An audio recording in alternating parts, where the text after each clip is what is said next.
জয়নগর নামটা শুনলেই প্রথমে কি মাথায় আসে? একদম ঠিক, জয়নগরের মোয়া। কনকচুর ধান, নলেন গুড় এবং গাওয়া ঘি দিয়ে তৈরি জয়নগরের মোয়া। ওপরে একটা ছোট্ট লাল টিপের মতো দেওয়া কিশমিশ। তবে বাজারে কিন্তু এই জয়নগরের মোয়ার নামে অনেক ভেজালও বেরিয়ে গেছে। তবে এই ভেজাল ব্যাপারটা আমাদের এখন গা শোয়া হয়ে গেছে, কি বলুন? তবে ইতিহাসে কিন্তু কোনো ভেজাল নেই। হ্যাঁ, জয়নগর। জানেন কি জয়নগরের ইতিহাস এবং সাথে মজিলপুরের কথা? দক্ষিণ চব্বিশ পরগনার একটা ছোট শহরতলি মাত্র, কিন্তু এই জয়নগরের নাম মঙ্গল কাব্যে জায়গা করে নিয়েছে। তাহলে বুঝতেই পারছেন ব্যাপারটা। সময়টা 1001 বঙ্গাব্দ, মানে 1594 খ্রিস্টাব্দ। আদিগঙ্গায় একদিন ভয়ঙ্কর বান আসে।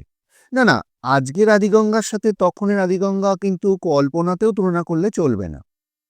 সেই বানে ভেসে যায় মানুষজন, গ্রাম, এমনকি গ্রামের কুলদেবী পর্যন্ত ভেসে যান। দেবী জয়চণ্ডী। রাজা ছিলেন নীলকণ্ঠ মতিলাল। বন্যার পরেই এক যুদ্ধে তাঁর মৃত্যু। পরিবার পালায় যশোরে।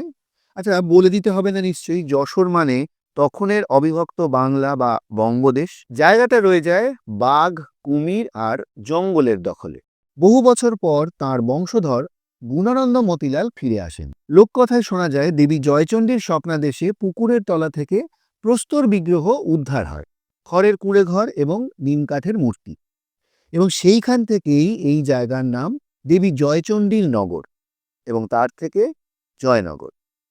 আর মজিলপুর, আদিগঙ্গার মজা গর্ভে নতুন বসতি, সেখান থেকেই মজিলপুর। এখান দিয়েই নাকি একসময় চলতো পর্তুগিজদের জাহাজ।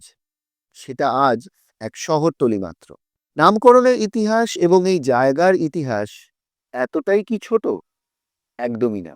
পুরোটা জানতে হলে নিচে ডেসক্রিপশনে দেওয়া লিঙ্কে ক্লিক করে পুরো ভিডিওটা জয়নগরের ইতিহাসের দেখে নিন। না দেখলে কিন্তু অনেক কিছু মিস করে যেতে পারেন।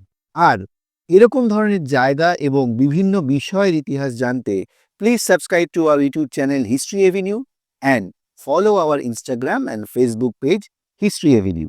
Thank you.